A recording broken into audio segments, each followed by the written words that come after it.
আপনাকে স্বাগতম। আলো নিভিয়ে হেডফোন কানে দিন, কারণ এখন শুরু হতে যাচ্ছে এমন এক ভয়ঙ্কর গল্প যা হয়তো আজ রাতের ঘুম কেড়ে নেবে আপনার। তাহলে বন্ধুরা, শুরু করা যাক। রাত তখন প্রায় 11:30। শহরের ব্যস্ততা অনেক আগেই শেষ হয়ে গেছে। রাস্তার দুপাশের দোকানগুলো একে একে বন্ধ হয়ে গেছে। মাঝে মাঝে দু একটা রিক্সা কিংবা মোটরসাইকেল ছাড়া পুরো রাস্তাটা যেন নিস্তব্ধ হয়ে পড়েছে।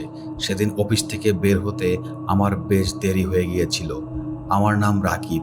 চাকরির কারণে প্রতিদিন শহর থেকে প্রায় 30 কিলোমিটার দূরের একটা এলাকায় যাতায়াত করতাম। সাধারণত রাত 10টার মধ্যে বাসায় ফিরতাম, কিন্তু সেদিন একটা জরুরি কাজ আটকে যাওয়ায় অফিস থেকে বের হতে রাত 11টার বেশি হয়ে যায়। বাস স্ট্যান্ডে এসে দেখি প্রায় সবাই চলে গেছে। একটা চায়ের দোকান তখন খোলা ছিল। দোকানদার আমাকে দেখে বলল, ভাই, বাসের জন্য দাঁড়াইছেন? আমি বললাম, জি। শেষ বাসটা কখন? লোকটা ঘড়ির দিকে তাকিয়ে বলল, আর 25 মিনিট পর, কিন্তু ওই বাসে না উঠলেই ভালো। আমি একটু অবাক হয়ে বললাম, কেন? লোকটা আর কিছু বলল না, শুধু চায়ের কাপটা নামিয়ে আমার দিকে তাকিয়ে বলল। আমি আবার জিজ্ঞাসা করলাম, কি হয়েছে? সে নিচু গলায় বলল, রাতের ওই বাসটা নিয়ে এলাকায় অনেক কথা আছে। আমি হেসে বললাম, ভূতের গল্প নাকি? লোকটা এবার হাসলো না, বলল, আপনি বিশ্বাস করেন আর না করেন, বাসটা রাত 12টার পর পুরনো ব্রিজ পার হওয়ার সময় মাঝে মাঝে একজন যাত্রী ওঠে। আমি বললাম, যাত্রী ওঠে? তাতে সমস্যা কি? লোকটা একটু থেমে গেল। সমস্যা হলো, ওই যাত্রীকে বাস থেকে নামতে কেউ দেখেনি। আমি হাসিটা দিতে দিতে মিলিয়ে গেল। ঠিক তখনই দূর থেকে একটা বাসের হেডলাইট দেখা গেল। বাসটা ধীরে ধীরে আমাদের সামনে এসে থামলো। বাসের সামনে লেখা, শহর মধুপুর। আমি উঠে পড়লাম। বাসের ভেতরে আশ্চর্য রকমের নীরবতা। ড্রাইভার সামনে বসে আছে, পাশে কন্ডাক্টর আর যাত্রী, মাত্র 3জন। আমি জানলার পাশে একটা সিটে বসে পড়লাম। বাস ছাড়ার কয়েক মিনিট পর কন্ডাক্টর এসে বলল, কোথায় যাবেন? আমি বললাম, মধুপুর বাজার। সে টিকিট কাটতে কাটতে হঠাৎ আমার দিকে তাকালো, তারপর বলল, ভাই, ব্রিজের আগে নামবেন না যেন। আমি অবাক হয়ে বললাম, কেন? সে কোনো উত্তর দিল না।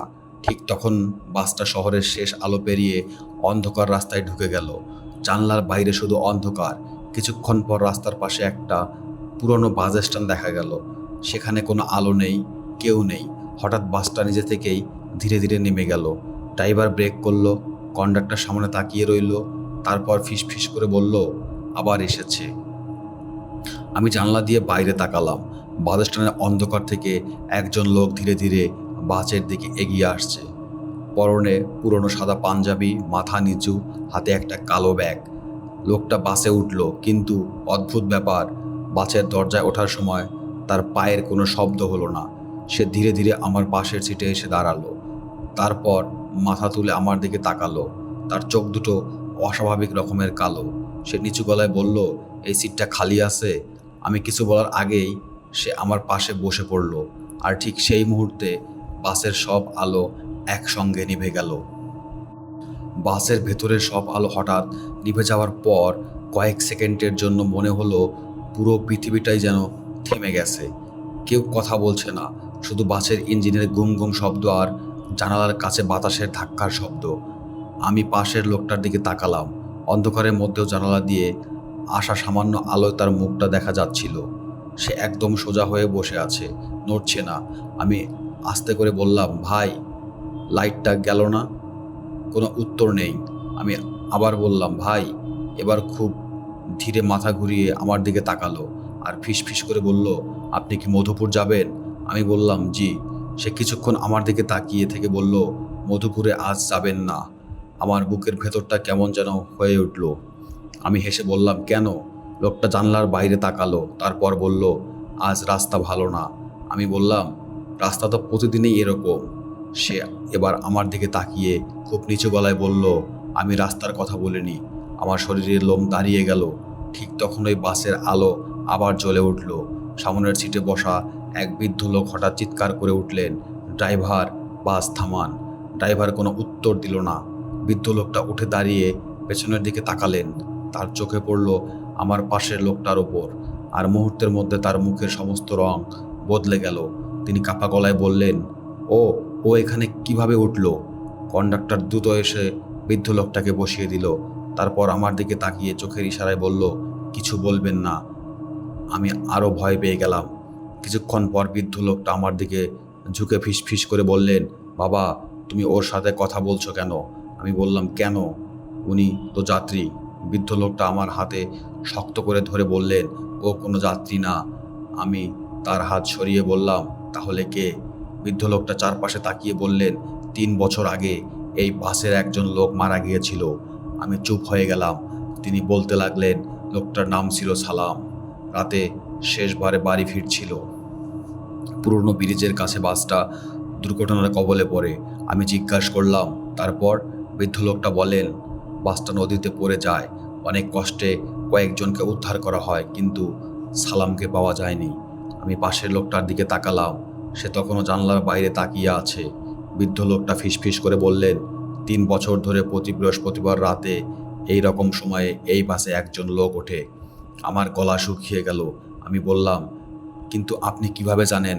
বৃদ্ধ লোকটা বললেন, কারণ আমি সেদিনও ওই বাসে ছিলাম। আমার বুক ধড়ফড় করতে লাগলো। আমি পাশের লোকটার দিকে আবার তাকালাম। তার হাতে থাকা কালো ব্যাগটার দিকে চোখ পড়তেই দেখলাম ব্যাগের নিচের অংশ থেকে পানি পড়ছে। 1 ফোঁটা, 2 ফোঁটা, তারপর টুপটুপ করে মেঝেতে পড়তে লাগলো। আমি নিচে তাকিয়ে জমে গেলাম। তার পায়ের নিচে পানি জমে আছে, কিন্তু বাইরে তখন একদম শুকনো রাস্তা, বৃষ্টি নেই। আমি কন্ডাক্টরের দিকে তাকালাম।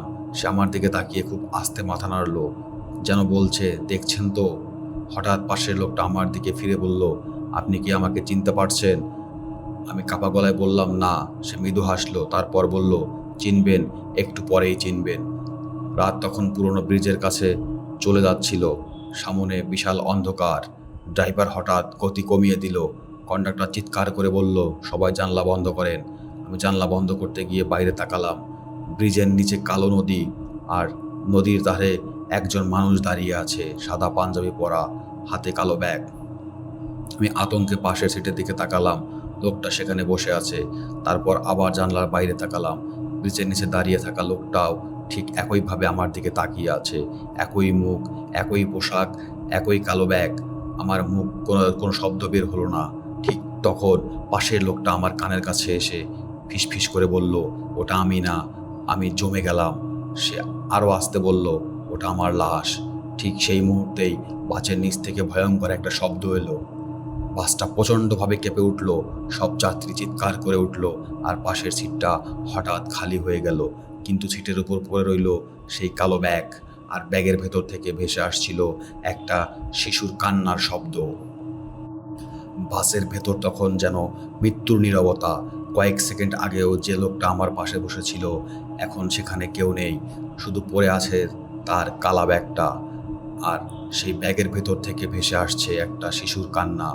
কান্নার শব্দটা এতটাই স্পষ্ট ছিল যে আমার বুকের ভেতরটা কেঁপে উঠল। সামনের বৃদ্ধ লোকটা কাঁপতে কাঁপতে বললেন, ব্যাগটা ছুবেন না। আমি হাত সরিয়ে নিলাম। কন্ডাক্টর দ্রুত বাসের মাঝখানে এসে দাঁড়ালো। তার মুখে তখনও ভয়ের ছাপ। সে ড্রাইভারকে বলল, ভাই, বাস থামাবেন না, যেভাবেই হোক ব্রিজটা পার করবেন। ড্রাইভার কোনো কথা বলল না, শুধু স্টিয়ারিং শক্ত করে ধরে সামনে তাকিয়ে রইল। আর আবার বলতে লাগলো, কিন্তু অদ্ভুত ব্যাপার, বাসের গতি যত বাড়ছে শিশুটার কান্নাও তত জোরে হচ্ছে। আমি কন্ডাক্টরকে বললাম, ব্যাগের মধ্যে কি আছে? সে আমার দিকে তাকিয়ে বলল, জানি না। আমি বললাম, তাহলে ব্যাগটা ফেলে দেন। সে মাথা নাড়ল, পারবো না। কেন? কন্ডাক্টর কিছুক্ষণ চুপ থেকে বলল, ওটা আমাদের বাসের ব্যাগ। আমি অবাক হয়ে বললাম, মানে? সে বলল, 3 বছর আগে যে দুর্ঘটনা হয়েছিল সেদিনও এই ব্যাগটা বাসে ছিল। আমার শরীর ঠান্ডা হয়ে গেল। আমি জিজ্ঞাসা করলাম, তাহলে আজ আবার এখানে কেন এলো, কিভাবে? কন্ডাক্টর কোনো উত্তর দিল না। ঠিক তখন বৃদ্ধ লোকটা কাপা গলায় বললেন, কারণ আজ আবার সেই রাত। আমি তার দিকে তাকালাম, কি বলছেন? তিনি বললেন, 3 বছর আগে সেদিন দুর্ঘটনা হয়েছিল। সেদিনও ছিল বৃহস্পতিবার। রাত ছিল প্রায় 12টা, আর আজও বৃহস্পতিবার। আমার মাথায় যেন বাস পড়ল। আমি ফোন বের করে তারিখ দেখলাম, সত্যি বৃহস্পতিবার। হঠাৎ বাসের ভেতরটা সব আলো আবার নিভে গেল। এবার কেউ চিৎকার করলো না, কারণ আমরা সবাই বুঝে গিয়েছিলাম কিছু একটা বাসের সঙ্গে আছে। অন্ধকার হঠাৎ আমার কানের কাছে ফিসফিস করে শব্দ হলো, ব্যাগটা খুলুন। আমি চমকে উঠলাম, কেউ আমার পাশে নেই, কিন্তু সেই কণ্ঠটা একদম পরিষ্কার। আমি বললাম, কে? কোনো উত্তর নেই। আবার শব্দ হলো, ব্যাগটা খুলুন। আমি কন্ডাক্টরের দিকে তাকালাম, সে আমার দিকে তাকিয়ে আছে। আমি বললাম, আপনিও শুনেছেন? সে কিছু বলল না, শুধু চোখ বড় বড় করে আমার পেছনের দিকে তাকিয়ে রইল। আর ধীরে ধীরে পেছনে তাকালাম, বাসের একদম শেষ সিটে সেই লোকটা বসে আছে, সাদা পাঞ্জাবি, মাথা নিচু, হাতে কোনো ব্যাগ নেই। আমি ভয়ে জমে গেলাম। সে ধীরে ধীরে মাথা তুলল, তার মুখে কোনো চোখ নেই, শুধু দুটো কালো গর্ত, আর সেই গর্তের ভেতর থেকে যেন পানি ঝরছে। সে হাত তুলে আমার দিকে ইশারা করলো, তারপর ঠোঁট নাড়িয়ে বলল, আমার মেয়েটাকে বের করুন। আমি কিছু বুঝতে পারলাম না, কিন্তু কন্ডাক্টর হঠাৎ কাঁদতে শুরু করলো। সে বলল, না, আবার শুরু হয়ে গেছে। আমি জিজ্ঞাসা করলাম, কি শুরু হয়ে গেছে? কন্ডাক্টর বলল, সেদিন বাসে শুধু সালাম একা ছিল না। আমার বুক ধরফর করতে লাগলো। আর কে ছিল? সে কালো ব্যাগটার দিকে তাকিয়ে বলল, সালামের সঙ্গে তার 7 বছরের মেয়েটাও ছিল। আমি স্তব্ধ হয়ে গেলাম। কন্ডাক্টর বলতে লাগলো, দুর্ঘটনার পর সালামের লাশ পাওয়া যায়নি, কিন্তু তার মেয়ের লাশও পাওয়া যায়নি। ঠিক তখন ব্যাগের ভেতর থেকে কান্নার শব্দ বন্ধ হয়ে গেল। পুরো বাস নিস্তব্ধ। তারপর কালো ব্যাগের চেনটা নিজে থেকেই একটু খুলে গেল। সবাই পিছিয়ে গেল। চেনটা ধীরে ধীরে আরও খুলতে লাগলো। আমি দেখতে পেলাম ব্যাগের ভেতর একটা পুরনো লাল জামা, আর তার ওপর পড়ে আছে একটা ছোট্ট পুতুল, আর পুতুলটার গলায় ঝুলছে একটা মরিচা ধরা লকেট। আমি লকেটটা দেখেই থমকে গেলাম, কারণ লকেটের ভেতরে থাকা ছবিটা আমার নিজের ছোটবেলার ছবির মতো দেখতে। আমি অবাক হয়ে কন্ডাক্টরের দিকে তাকালাম। সে কাঁপতে কাঁপতে বলল, রাকিব, তুমি এই লকেটটা আগে কখনো দেখেছো? আমি মাথা নাড়লাম, না। কন্ডাক্টর ধীরে ধীরে বলল, মিথ্যা বলছো। আমি অবাক হয়ে গেলাম। সে আমার দিকে আঙ্গুল তুলে বলল, কারণ এই লকেটটা 3 বছর আগে দুর্ঘটনার পর আমি তোমার গলায় দেখেছিলাম। আমার মাথা ঘুরে উঠল, কিন্তু আমি তো কথাটা শেষ করার আগেই বাসটা হঠাৎ প্রচণ্ড ঝাঁকুনি খেলো। সামনের কাঁচ ভেঙে গেল। ড্রাইভার চিৎকার করে উঠল, ব্রিজ শেষ। আমি জানলা দিয়ে তাকিয়ে দেখি আমাদের বাস আর ব্রিজের ওপর নেই। বাসটা যেন মাঝ আকাশে ঝুলে আছে, আর নিচে কালো নদীর পানি।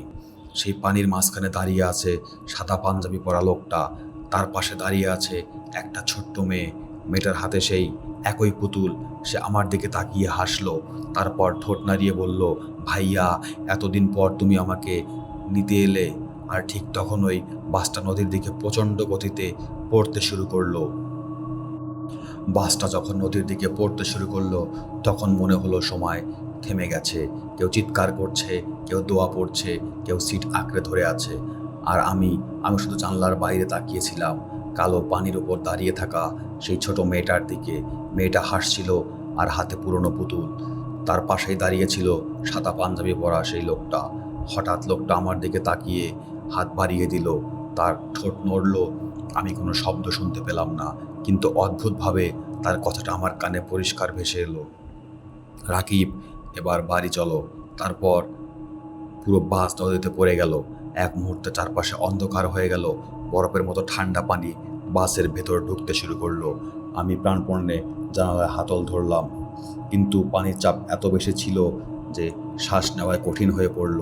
সামনের মানুষগুলো চিৎকার করছে, কেউ দরজা খোলার চেষ্টা করছে, কিন্তু দরজা খুলছে না। আমি জানলা দিয়ে বের হওয়ার চেষ্টা করলাম। ঠিক তখনই আমার হাত কেউ শক্ত করে ধরে ফেললো। আমি ভেবেছিলাম কন্ডাক্টর, কিন্তু না, ছোট্ট একটা হাত, একটা শিশুর হাত। আমি নিজে তাকিয়ে বললাম, সেই মেয়েটা আমার সামনে দাঁড়িয়ে আছে, কিন্তু সে কিভাবে বাসের ভেতরে এলো? তার চুল পানিতে ভাসছে, চোখ দুটো সম্পূর্ণ কালো। সে আমার দিকে তাকিয়ে বলল, ভাইয়া, তুমি আমাকে এতদিন কোথায় রেখেছিলে? আমার বুক কেঁপে উঠল। আমি বললাম, আমি তোমাকে চিনি না। মেয়েটা মৃদু হাসলো, তারপর বলল, চেনো না?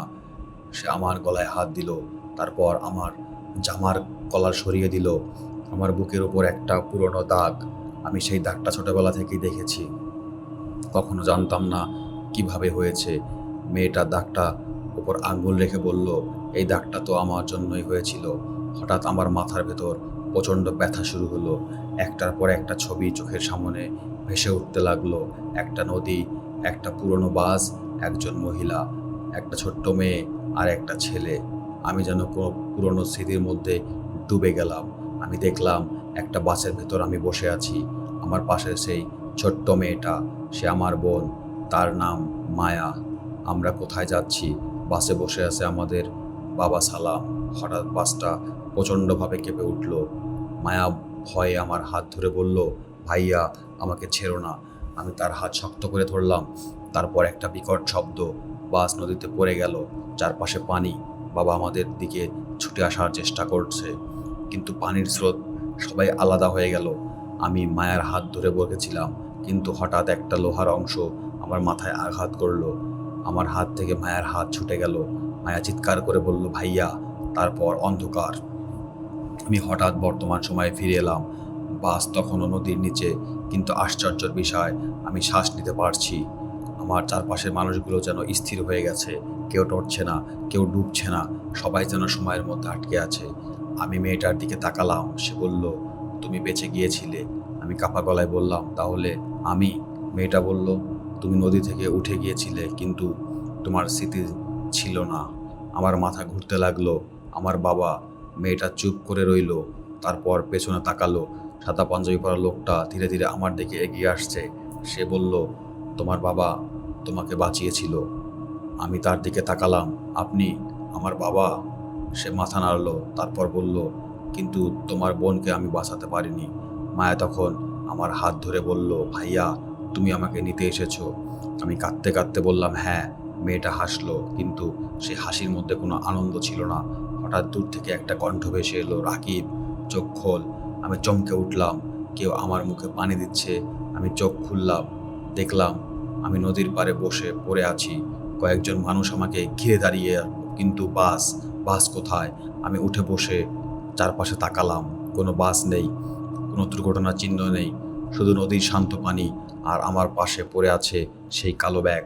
আমি ব্যাগটার দিকে তাকিয়ে জমে গেলাম, কারণ ব্যাগের চেন পুরোপুরি বন্ধ, কিন্তু তার ওপর কাদার আঙ্গুল দিয়ে লেখা, ভাইয়া আমাকে ভুলে যেও না। আমি কাঁপতে কাঁপতে ব্যাগটা হাতে তুললাম। ঠিক তখন গ্রামের একজন বৃদ্ধ আমার দিকে তাকিয়ে বললেন, তুমি রাকিব? আমি বললাম, জি। তিনি দীর্ঘশ্বাস ফেলে বললেন, তোমাকে আমরা 3 বছর আগে এই নদী থেকে উদ্ধার করেছিলাম। আমার বুকের ভেতরটা হিম হয়ে গেল। আমি বললাম, তাহলে আজকের বাসটা? বৃদ্ধ লোক নদীর দিকে তাকিয়ে বললেন, কোনো বাস এখানে আসেনি। আমি স্তব্ধ হয়ে গেলাম। তারপর তিনি বললেন, আর একটা কথা। আমি তাকালাম, আর তিনি ধীরে ধীরে বললেন, তোমার বাবা আর বোনের লাশ কোনোদিন পাওয়া যায়নি। ঠিক তখন আমার হাতে থাকা কালো ব্যাগের ভেতর থেকে আবার শব্দ হলো, যেন ভেতর থেকে কেউ দরজায় নক করছে। আমি ব্যাগটা খুলতে যাচ্ছিলাম, কিন্তু তার আগেই আমার পেছন থেকে একটা শিশুর কণ্ঠ ভেসে এলো, ভাইয়া ব্যাগটা খুলবে না? আমি ধীরে ধীরে পেছনে তাকালাম। কেউ নেই, শুধু নদীর ওপারে অন্ধকারের মধ্যে দাঁড়িয়ে আছে একটা বাস। তার হেডলাইট জ্বলছে, আর বাসের দরজায় দাঁড়িয়ে মায়া আমার দিকে হাত নাড়ছে। নদীর ওপারে দাঁড়িয়ে থাকা বাসটার দিকে আমি তাকিয়েছিলাম। বাসের হেডলাইট দুটো অন্ধকারের মধ্যে জ্বলছে, কিন্তু সবচেয়ে ভয়ঙ্কর ব্যাপার ছিল, বাসের ভেতরে কেউ নেই। শুধু দরজার কাছে দাঁড়িয়ে আছে মায়া, আমার ছোট বোন। 3 বছর আগে সে মেয়েটাকে আমি হারিয়েছিলাম। সে আমার দিকে তাকিয়ে হাত নাড়ছিল। আমি নদীর দিকে এক পা এগিয়ে গেলাম। ঠিক তখন পেছন থেকে সেই বৃদ্ধ লোকটা আমার হাত ধরে ফেললেন। ওদিকে যাবেন না। আমি বললাম, ওটা আমার বোন।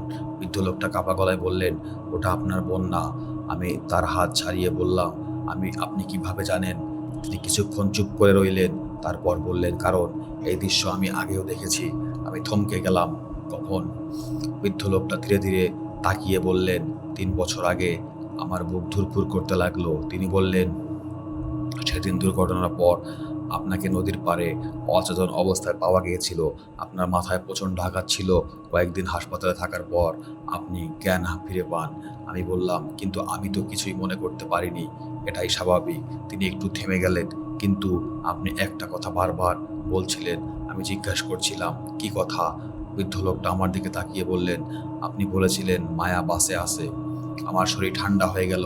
হঠাৎ আমার মাথার ভেতর আবার সেই দুর্ঘটনার দৃশ্য ফিরে এলো। মায়া আমার হাত ধরে আছে, বাসের ভেতর পানি ঢুকছে। আমি তাকে টেনে জানালার দিকে নিয়ে যাচ্ছি।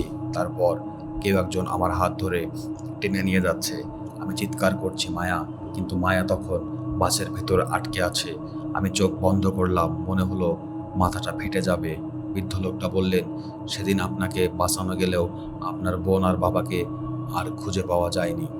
আমি নদীর দিকে তাকিয়ে বললাম, তাহলে ওই বাসটা? বৃদ্ধ লোকটা উত্তর দিলেন না। ঠিক তখন ওই নদীর ওপারের বাসটার হর্ন বাজলো। আমরা সবাই চমকে উঠলাম। বাসটা ধীরে ধীরে নদীর ধারে কুয়াশার মধ্যে ঢুকে গেল। তারপর অদৃশ্য। আমি কিছুক্ষণ চুপ করে দাঁড়িয়ে থাকলাম। হঠাৎ আমার হাতে থাকা কালো ব্যাগটা নড়ে উঠল। আমি ব্যাগটা মাটিতে ফেলে দিলাম। তারপর থেকে এবার শব্দ স্পষ্ট, যেন কেউ ভেতর থেকে বের হতে চাইছে। বৃদ্ধ লোকটা বললেন, ব্যাগটা খুলবেন না। আমি বললাম, কেন? তিনি বললেন, কারণ যে জিনিসটা ভেতরে আছে সেটা আপনার স্মৃতির সঙ্গে জড়িত। আমি বললাম, আপনি সব জানেন, তাই না? তিনি কিছুক্ষণ চুপ করে থেকে বললেন, সব না, তাহলে যা জানেন বলুন। তিনি দীর্ঘশ্বাস ফেলে বললেন, 3 বছর ধরে প্রতি বৃহস্পতিবার রাত 12টার পর এই নদীর পাশে একটা বাস দেখা যায়। কোন বাস? সেই বাস। আমি তাকিয়ে বললাম। তিনি বললেন, বাসটা নদীর কাছে আসে, কিছুক্ষণ দাঁড়ায়, তারপর আবার অদৃশ্য হয়ে যায়। ভেতরে যাত্রী থাকে? বৃদ্ধ লোকটা মাথা নাড়লেন। থাকে। কতজন? তিনি আমার চোখের দিকে তাকিয়ে বললেন, যতজন 3 বছর আগে মারা গিয়েছিল। আমার গলা শুকিয়ে গেল। আমি বললাম, তাহলে তারা কোথায় যায়? বৃদ্ধ লোকটা বললেন, যাদের মৃত্যু অসম্পূর্ণ তারা এই বাসে ফিরে আসে। আমি বুঝতে পারলাম না। তিনি বললেন, কেউ শেষবারের মতো কাউকে দেখতে আসে, কেউ প্রতিশোধ নিতে আসে, আর কেউ। তিনি থেমে গেলেন। বৃদ্ধ লোকটা ধীরে ধীরে বললেন, কাউকে সঙ্গে নিয়ে যেতে আসে। আমার বুকের ভেতরটা ধক করে উঠল। আমি কালো ব্যাগটার দিকে তাকালাম। তারপর জিজ্ঞাসা করলাম, মায়া কি আমাকে নিতে এসেছে? বৃদ্ধ লোকটা কোনো উত্তর দিলেন না, আর নীরবতার যেন উত্তর হয়ে গেল। ঠিক তখন দূর থেকে বাসের হর্ন শোনা গেল। আমার নদীর দিকে তাকালাম। কুয়াশার ভেতর থেকে সেই বাসটা আবার বেরিয়ে আসছে, কিন্তু এবার বাসের সামনে লেখা গন্তব্য বদলে গেছে। আগে লেখা ছিল শহর মধুপুর, এখন এখন লেখা শহর শেষ গন্তব্য। বাসটা আমাদের সামনে এসে থামলো। দরজা খুলে গেল। ভেতর থেকে কন্ডাক্টর কণ্ঠ ভেসে এলো, রাকিব ভাই, আপনার টিকিট কাটা আছে? আমি পিছিয়ে গেলাম। তারপর বাসের ভেতর থেকে একে একে কয়েকজনের যাত্রী জানলার দিকে মুখ ঘুরিয়ে তাকালো। সবার মুখ আমি চিনতে পারলাম না, কিন্তু শেষ সিটে বসা একজনের মুখ দেখে আমার বুক থেমে গেল। সে আমার বাবা। বাবা জানলার কাছ থেকে আমার দিকে তাকিয়ে আছে। তার পাশে বসে আছে মায়া। মায়া কাছে হাত রেখে ঠোঁট নাড়ল, ভাইয়া, এবার আমাদের সঙ্গে চল। আমি এক পা পিছিয়েও গেলাম। ঠিক তখন আমার পাশে দাঁড়ানো বৃদ্ধ লোকটা ফিসফিস করে বললেন, আপনি যদি আজ উঠে বসেন, কাল সকালে আপনার কেউ মনে করতে পারবে না। আমি তার দিকে তাকালাম। মানে? তিনি বললেন, এই বাসে যারা ওঠে তারা জীবিত মানুষের স্মৃতি থেকে মুছে যায়। আমার বুকের ভেতরটা কাঁপুনি শুরু হলো। হঠাৎ বাসের ভেতর থেকে একটা শিশু কাঁদতে শুরু করলো, ভাইয়া। মায়া কাঁদছে। তারপর সে চিৎকার করে বলল, ভাইয়া, বাবা তোমাকে সত্যিই বলেনি? আমি থমকে গেলাম। বাবা হঠাৎ মায়ের মুখ চেপে ধরলেন। আমি জানালার কাছে গিয়ে চিৎকার করে বললাম, বাবা, কি সত্যি? বাবা ধীরে ধীরে আমার দিকে তাকালেন, তারপর ঠোঁট নাড়িয়ে বললেন, সেদিন বাসের দুর্ঘটনা হয়নি রাকিব। আমি স্তব্ধ। বাবা আবার বললেন, বাসটা নদীতে ফেলা হয়েছিল। আমার পা অবশ হয়ে গেল। আর ঠিক তখন ওই বাসের পেছন সিট থেকে একটা অপরিচিত কণ্ঠ ভেসে এলো, কারণ সেই রাতে বাসে শুধু মানুষ ছিল না, বাসের সব আলো একসঙ্গে জ্বলে উঠল। আমি দেখলাম প্রতিটি সিটে বসে আছে পানিতে ভেজা মৃত মানুষ, আর তাদের মাঝখানে একজন দাঁড়িয়ে আছে, কালো পোশাক, লাল চোখ। সে ধীরে ধীরে আমার দিকে এগিয়ে আসছে। তার হাত একটা পুরনো বাসের টিকিটটা আমার দিকে বাড়িয়ে দিয়ে সে বলল, তোমার বাবা আমার সঙ্গে একটা চুক্তি করেছিল। আমি কাঁপতে কাঁপতে জিজ্ঞাসা করলাম, কি চুক্তি? লোকটা হাসলো। তারপর বলল, একজনের জীবন বাঁচানোর বিনিময়ে আরেকজনকে এই বাসে রেখে যাওয়ার চুক্তি। আমি বাবার দিকে তাকালাম। বাবা মাথা নিচু করে বসে আছেন, আর মা কাঁদতে কাঁদতে জানলার হাত ঢুকছে। আমি বুঝতে পারলাম 3 বছর আগে নদীতে যে দুর্ঘটনা ঘটেছিল তার পেছনে আরো ভয়ঙ্কর একটা সত্যি লুকিয়ে আছে, আর সেই সত্যিটা জানার জন্য আমাকে আবার সেই বাসে উঠতে হবে। বাসের দরজা ধীরে ধীরে বন্ধ হতে শুরু করলো। আমি শেষবার মায়ের দিকে তাকালাম। সে চোখের পানি মুছে আমাকে একটা কথাই বলল, ভাইয়া, বাবাকে বিশ্বাস করো না। বাসের দরজা বন্ধ হয়ে গেল। কয়েক সেকেন্ডের মধ্যে কুয়াশার ভেতর বাসটা অদৃশ্য হয়ে গেল। আমি নদীর পাড়ে দাঁড়িয়েছিলাম। মাথার ভেতর তখন শুধু একটা কথাই ঘুরছিল, বাবাকে বিশ্বাস করো না। আমার বাবা, যে মানুষটাকে আমি 3 বছর ধরে মৃত বলে জানতাম, যে মানুষটার জন্য আমি ছোটবেলা থেকে কাঁদতাম, সে কি সত্যি আমাকে বাঁচানোর জন্য মায়াকে রেখে দিয়েছিল, নাকি এর পেছনে আরও কিছু ছিল? বৃদ্ধ লোকটা আমার পাশে এসে দাঁড়ালেন। আমি বললাম, আপনি সব জানেন, আমাকে সত্যিটা বলুন। তিনি দীর্ঘশ্বাস ফেলে বললেন, সব সত্যি জানার পর হয়তো আপনি আগের মতো থাকতে পারবেন না। আমি সত্যিটা জানতে চাই। তিনি নদীর দিকে তাকিয়ে বললেন, 3 বছর আগে আপনার বাবা সালাম এই নদীর পাশের একটা পুরনো বাস কোম্পানিতে কাজ করতেন। আমি অবাক হলাম, কিন্তু বাবা তো ব্যবসা করতেন। বৃদ্ধ লোকটা মাথা নাড়লেন, সেটা আপনাকে বলা হয়েছিল। আমার বুক কেঁপে উঠল। তিনি বললেন, বাস কোম্পানির মালিকের কাছে একটা পুরনো কথা প্রচলিত ছিল, প্রতি বৃহস্পতিবার রাতে শেষ বাসটা নাকি নদীর ব্রিজ পার হওয়ার সময় অশরীরীদের বহন করত।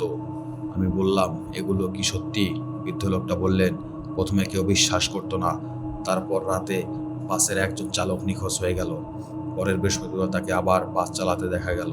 আমি চুপ করে শুনেছিলাম। তিনি বললেন, কিন্তু তার মুখের চেহারা বদলে গিয়েছিল। সে বলছিল, বাসের ভেতর মৃত মানুষ বসে থাকে, তারা সবাই একটা জায়গায় যেতে চায়। কোথায়? বৃদ্ধ লোকটা আমার দিকে তাকালেন। যেখানে জীবিত আর মৃত রাস্তা এক হয়ে যায়। আমার গায়ে একটা কাঁটা দিল। আমি বললাম, আমার বাবা কিভাবে এর সঙ্গে জড়ায়? তিনি বললেন, আপনার বাবা তখন জানতে পারেন এই বাসের সঙ্গে আপনার পরিবারে একটা পুরনো সম্পর্ক আছে। কি সম্পর্ক? তিনি কিছুক্ষণ চুপ থেকে বললেন, আপনার দাদাও এক সময় এই বাসে কাজ করতেন। আমি স্তব্ধ হয়ে গেলাম। বৃদ্ধ লোকটা বললেন, আপনার দাদা মারা যাওয়ার আগে একটা কথা বলে গিয়েছিলেন, এই পরিবারের একজনকে একদিন এই বাসে ফিরে যেতে হবে। আমি বললাম, কেন? তিনি মাথা নাড়লেন, জানি না। ঠিক তখন আমার হাতে থাকা কালো ব্যাগটা আবার নড়ল। আমি ব্যাগটা খুললাম। ভেতর থেকে একটা পুরনো ডায়েরির প্রথম পাতায় লেখা, রাকিবের জন্য। আমার হাত কাঁপতে লাগলো। আমি পাতা উল্টালাম। প্রথম কয়েকটি পৃষ্ঠা ফাঁকা। তারপর একটা পাতায় লেখা, যদি তুমি এই ডায়েরি পড়ো, তার মানে আমি আর জীবিত নেই। আমি থেমে গেলাম। এটা বাবার হাতের লেখা। পরের পাতায় লেখা, রাগীব, তোমাকে আমি সবসময় সত্যিটা বলতে চেয়েছি, কিন্তু তোমাকে বাঁচানোর জন্য আমাকে মিথ্যা বলতে হয়েছিল। আমার চোখ ঝাপসা হয়ে গেল। আমি পড়তে থাকলাম। 3 বছর আগে আমি বুঝতে পেরেছিলাম বাজের অভিশাপ আমার পরিবারকে ছাড়বে না। প্রথমে তারা মায়াকে নিতে চেয়েছিল। আমার বুক কেঁপে উঠল। পরের লাইনটা পড়ে আমার হাত ঠান্ডা হয়ে গেল, কিন্তু আমি মায়ের বদলে তোমাকে বেছে নিয়েছিলাম। আমি ডায়েরিটা হাত থেকে ফেলে দিলাম। না। এই লোকটা চুপ করে দাঁড়িয়ে আছে। আমি আবার ডায়েরিটা তুলে নিলাম। পরের পাতায় লেখা, দুর্ঘটনা দুর্ঘটনা ছিল না। আমার বুক ধুরপর করতে লাগলো। আমি বাসটাকে নদীতে নামিয়েছিলাম। আমি চিৎকার করে উঠলাম, কেন? কোনো উত্তর নেই, শুধু নদীর পানি ধীরে ধীরে ঢেউ খেলছে। আমি পরের পৃষ্ঠা খুললাম, কারণ বাসের অভিশাপ থেকে একজনকে বাঁচানোর জন্য আমাকে একজনকে উৎসর্গ করতে হতো। তারপর লেখা, আমি ভেবেছিলাম রাকিবকে বাঁচাবো, কিন্তু শেষ মুহূর্তে মায়া আমার হাত ধরে ফেলেছিল। আমি পড়তে পারছিলাম না, চোখ দিয়ে পানি পড়ছিল। শেষ পাতায় শুধু একটি বাক্য, রাকিব, যদি বাস আবার আসে মনে রেখো, মায়া তোমাকে নিতে আসেনি, সে তোমাকে সতর্ক করতে এসেছে। আমি ডায়েরিটা বন্ধ করলাম।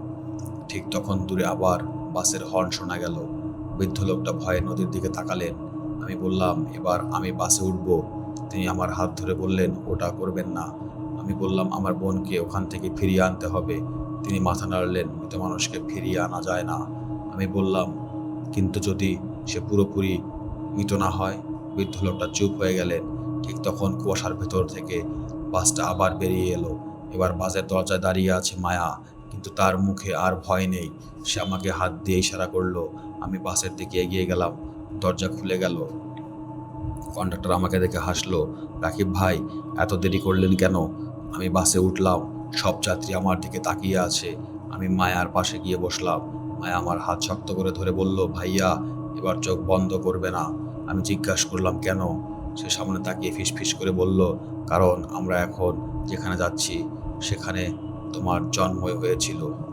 আমি অবাক হয়ে বললাম, মানে? মায়া উত্তর দিল না। বাস ধীরে ধীরে চলতে শুরু করলো। জানলার বাইরে নদী, রাস্তা, গাছপালা সব অদৃশ্য হয়ে গেল। তারপর কুয়াশার ভেতর একটা পুরনো বাড়ি দেখা দিল। বাড়িটার সামনে একটা সাইনবোর্ড, সালাম পরিবহন 1998। আমি জানতাম এটাই আমার বাবার আসল গোপন রহস্যের শুরু। আর বাসটা এবার থামলো সেই বাড়ির সামনে। কন্ডাক্টর উঠে দাঁড়িয়ে বলল, শেষ যাত্রী, এবার আপনার নামার সময়। বাসটা ধীরে ধীরে সেই পুরনো বাড়িটার সামনে থামলো। জানলার বাইরে তাকিয়ে আমার বুকের ভিতরটা কেঁপে উঠল। বাড়িটা বহু বছর ধরে পরিত্যক্ত, দেয়ালে পলেস্তার খসে পড়ছে, জানালাগুলো ভাঙা, উঠানের মাঝখানে বিশাল একটা বট গাছ। কিন্তু সবচেয়ে অদ্ভুত ব্যাপার ছিল বাড়ির সামনে পুরনো সাইনবোর্ডে লেখা সালাম পরিবহন। মায়া আমার হাত ধরে বলল, ভাইয়া আমরা এসে গেছি। আমি বললাম, এখানে কেন? মায়া কোনো উত্তর দিল না। বাসের দরজা খুলে গেল। কন্ডাক্টর বলল, সবাই নামুন। আমি চারপাশে তাকালাম। বাসে যারা বসেছিল তারা একে একে নামতে শুরু করলো, কিন্তু তারা মাটিতে পা রাখছিল না। প্রত্যেকের পা মাটিতে কয়েক ইঞ্চি উপরে ভাসছিল। আমি আতঙ্কে মায়ার হাত আরো শক্ত করে ধরলাম। মায়া বলল, ভয় পেও না, ওরা কেউ তোমাকে কিছু করবে না।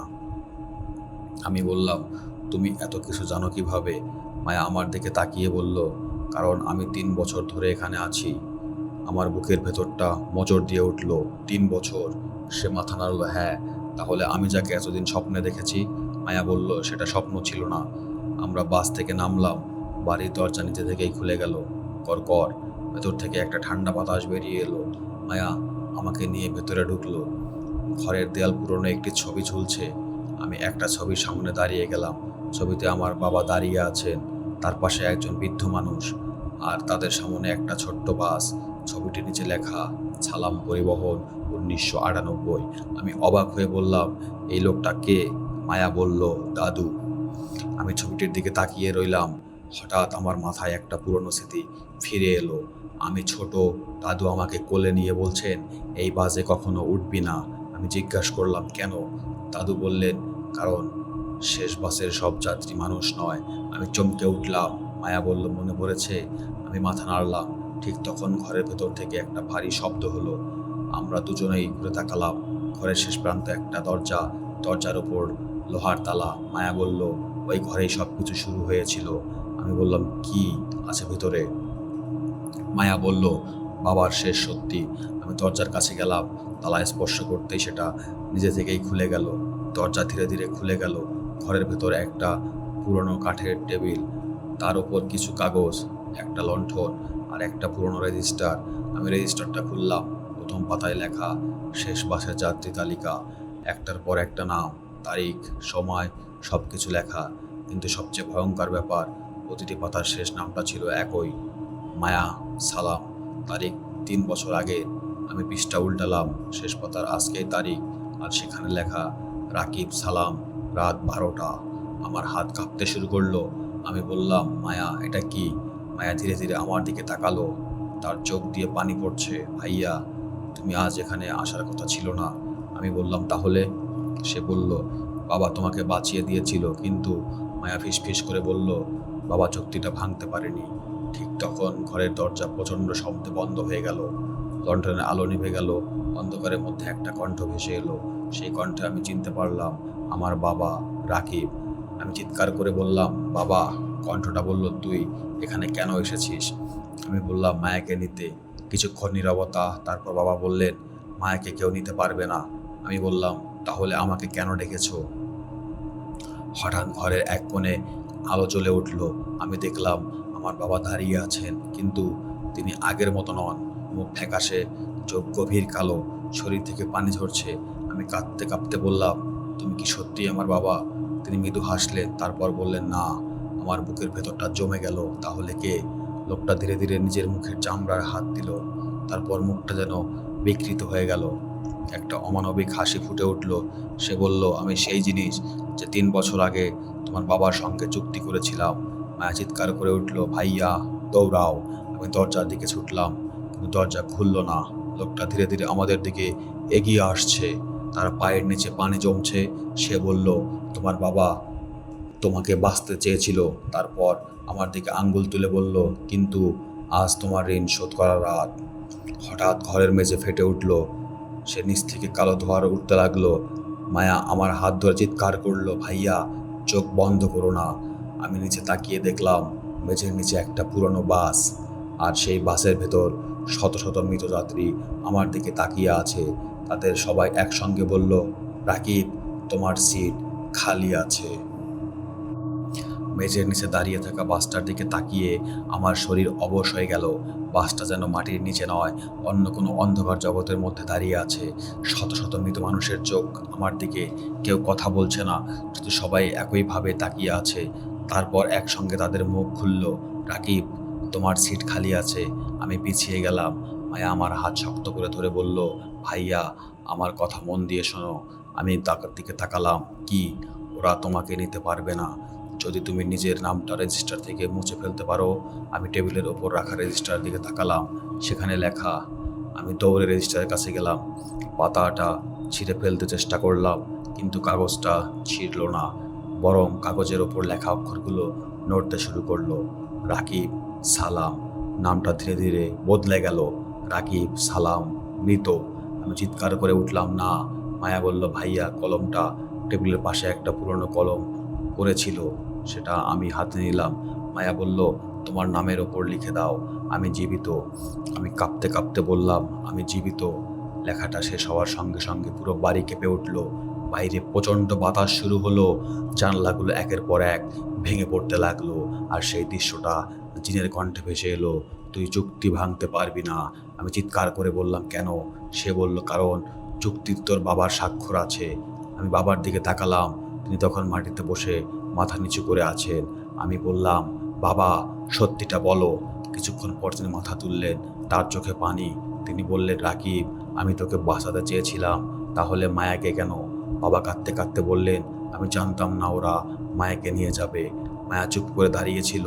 বাবা বললেন, চুক্তিতে লেখা ছিল আমাদের পরিবারে একজনকে দিতে হবে। আমি ভেবেছিলাম দুর্ঘটনার পর তুই মারা যাবি। আমি অবাক হয়ে বললাম, তুমি আমাকে মরতে দিয়েছিলে? বাবা মাথা নিচু করলেন, হ্যাঁ। চোখের পানি চলে এলো, কিন্তু আমি বেঁচে গেলাম। বাবা বললেন, আর সেই কারণেই চুক্তিটা অসম্পূর্ণ হয়ে গেল। জিনটা তখন প্রচণ্ড গর্জন করে উঠল, আজ চুক্তি পূর্ণ হবে। হঠাৎ মায়ার শরীর থেকে আলো বের হতে শুরু করলো। আমি চিৎকার করে বললাম, মায়া। সে আমার দিকে তাকিয়ে হাসলো, ভাইয়া, ভয় পেও না। তুমি কি করছো? সে বলল, তোমাকে আমি 3 বছর ধরে অপেক্ষা করে খুঁজছি। তারপর আমার হাতে একটা ছোট্ট লকেট দিল। আমি লকেটটা খুললাম, ভেতরে আমাদের দুজনের ছোটবেলার ছবি। মায়া বলল, এই ছবিটা মনে আছে? আমি মাথা নাড়লাম। সে বলল, তুমি আমাকে বলেছিলে আমরা কখনো আলাদা হব না। আমার চোখ দিয়ে পানি পড়তে লাগলো। হ্যাঁ, মায়া বলল, তাহলে আজ আমাকে একা যেতে দিও না। আমি বললাম, আমি তোমার সঙ্গে যাব। সে মাথা নাড়লো, না ভাইয়া, তোমার এখনো সময় আছে। আমি কিছু বুঝে ওঠার আগেই মায়া আমাকে জোরে ধাক্কা দিল। আমি পেছনে পড়ে গেলাম। তারপর সে রেজিস্টারের দিকে ছুটে গেল, নিজের নামের ওপর হাত রাখলো, মায়া সালাম। তারপর চিৎকার করে বলল, এই চুক্তি আজ থেকে শেষ। এই মুহূর্তে পুরো বাড়ি সাদা আলোয় ভরে গেল। জিনটা প্রচণ্ড চিৎকার করলো। মাটির নিচে থাকা বাসটা হঠাৎ কাঁপতে শুরু করলো। একে একে মৃত যাত্রীরা অদৃশ্য হয়ে যেতে লাগলো। আমি শুধু মায়াকে দেখতে পাচ্ছিলাম, সে আমার দিকে তাকিয়ে হাসছিল। আমি দৌড়ে তার কাছে যেতে চাইলাম, কিন্তু আমার পা যেন মাটিতে আটকে গেল। আমি চিৎকার করলাম, মায়া। শেষবারের মতো বলল, ভাইয়া, এবার বাড়ি চলে যাও। তারপর সে দৃশ্য অদৃশ্য হয়ে গেল। সব কিছু নিস্তব্ধ। আমি চোখ খুলে দেখি আমি নদীর পাড়ে শুয়ে আছি। ভোর হয়ে গেছে, সূর্যের আলো নদীর ওপর পড়ছে। কয়েকজন গ্রামবাসী আমাকে ঘিরে দাঁড়িয়ে, বৃদ্ধ লোকটাও পাশে। আমি উঠে বসে প্রথমেই জিজ্ঞেস করলাম, মায়া কোথায়? বৃদ্ধ লোকটা চুপ করে রইলেন। আমি চারপাশে তাকালাম। কোনো বাস নেই, কোনো বাড়ি নেই, কোনো কুয়াশা নেই, শুধু নদী। তারপর বৃদ্ধ লোকটা আমার হাতে কিছু একটা দিলেন, সেই ছোট্ট লকেট। আমি লকেটটা খুললাম, ভেতরে আমাদের ছোটবেলার ছবি, কিন্তু এবার ছবিটা বদলে গেছে। ছবিতে আমি একা, মায়া নেই। আমি অবাক হয়ে গেলাম। বৃদ্ধ লোকটা বললেন, মায়া এখন মুক্ত। আমি কাঁদতে কাঁদতে নদীর দিকে তাকালাম। ঠিক তখন দূর থেকে একটা বাসের হর্ন শোনা গেল। আমি চমকে উঠলাম, কিন্তু কোনো বাস দেখা গেল না। শুধু নদীর উপরে কুয়াশার মধ্যে একটা শব্দ ভেসে এলো, ভাইয়া। আমি চোখ বন্ধ করলাম, মায়ার কণ্ঠ। তারপর আর কোনো শব্দ নেই। 3 বছর পর আমার বোনের আত্মা অবশেষে মুক্তি পেয়েছিল, কিন্তু গল্পটা সেখানেই শেষ হয়নি। কারণ কয়েক মাস পর আমি একটা নতুন চাকুরির জন্য অন্য শহরে চলে গেলাম। এক রাতে অফিস থেকে ফিরতে আমার বাবার অনেক দেরি হলো। রাস্তার পাশে দাঁড়িয়ে শেষ বাসের জন্য অপেক্ষা করছিলাম। ঘড়িতে তখন রাত 11:59। দূর থেকে একটা বাসের হেডলাইট দেখা দিল। বাসটা আমার সামনে এসে থামলো। দরজা খুলে গেল। আমি বাসে উঠলাম। কন্ডাক্টর আমার দিকে তাকিয়ে হাসলো। তারপর টিকিট বাড়িয়ে দিয়ে বলল, ভাই আজ কোথায় যাবেন? আমি টিকিটটা হাতে দিলাম। টিকিটে কোনো গন্তব্য নেই, শুধু লেখা শেষ যাত্রী রাকিব সালাম। আমি কাঁপতে কাঁপতে জানলার দিকে তাকালাম। শেষ সিটে বসে আছে একটা ছোট্ট মেয়ে। সে আমার দিকে তাকিয়ে হাসছে, আর হাতে সেই পুরনো পুতুল, আর তার পাশে একজন সাদা পাঞ্জাবি পরা মানুষ। আমি চোখের পানি মুছে ফেললাম। মায়া জানলার হাত রাখলো, তারপর ঠোঁট নাড়লো। ভাইয়া, এবার ভয় পেও না। বাসটা অন্ধকারের রাস্তার দিকে এগিয়ে গেল। আর সেই রাতের পর শেষ বাসের রাকিব সালামকে আর কেউ কোনোদিন দেখেননি। আজকের গল্প এখানেই শেষ। যদি গল্পটি ভালো লেগে থাকে তাহলে ভিডিওটি লাইক করুন, আপনার মতামত কমেন্টে জানান, আর এমন আরও ভয়ঙ্কর গল্প শুনতে ভূত বক্স অফিসকে সাবস্ক্রাইব করে পাশে থাকুন। মনে রাখবেন, ভয় কখনো গল্পে সীমাবদ্ধ থাকে না। আবার দেখা হবে পরবর্তী ভৌতিক গল্পে।